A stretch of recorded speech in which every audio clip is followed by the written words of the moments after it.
May 15th, 1967, started as a hot Monday morning. Soldiers from the 101st Airborne were battling hundreds of heavily armed North Vietnamese in a rural riverbed. Our men were outnumbered. They needed support fast, helicopters to get the wounded out and bring more soldiers into the fight. Chuck jumped into the cockpit and took off. Around 9 a.m., his company of Hueys approached the landing zone and looked down. They should have seen a stand of green trees. Instead, they saw a solid wall of green enemy tracers coming right at them. None of them had ever seen fire that intense. Soldiers in the helos were hit and killed before they could even leap off. But under withering fire, Chuck landed his chopper and kept it there, exposed, so the wounded could get on and so that he could fly them back to base. A second time, Chuck went back into the valley. He dropped off more soldiers and supplies, picked up more wounded. Once more, machine gun bullets and mortar rounds came screaming after them. Back in the riverbed, 44 American soldiers were still pinned down.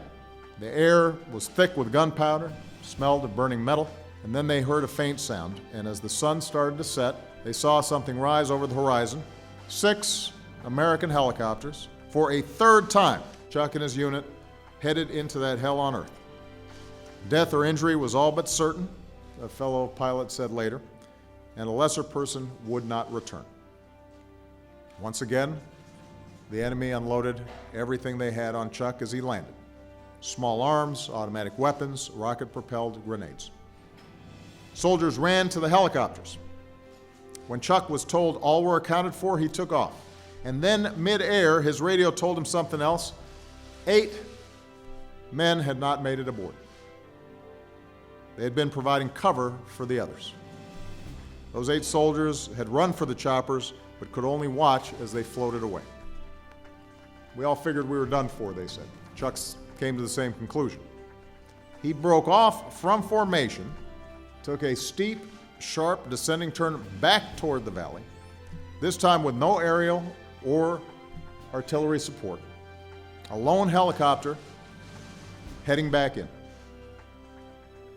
Chuck's Huey was the only target for the enemy to attack, and they did. Tracers lit up the sky once more. Chuck came in so hot that his chopper bounced for several hundred feet before coming to a stop. As soon as he landed, a mortar round shattered his windshield. Another hit the main rotor blade. Shrapnel tore through the cockpit and Chuck's chair. And still, those 8 soldiers started to sprint to the Huey. The cabin filled with black smoke as Chuck hopped and skipped the helo across the ground to pick up enough speed to take off. Like a jackrabbit, he said, bouncing across the riverbed.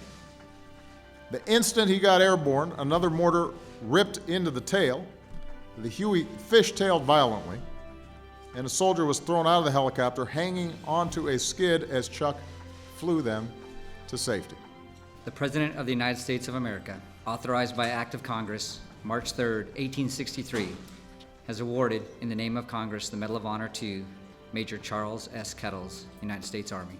Major Charles S. Kettles distinguished himself by conspicuous gallantry and intrepidity while serving as Flight Commander, 176th Aviation Company, Air Mobile Light, 14th Combat Aviation Battalion, Americal Division, near Duc Pho, Republic of Vietnam,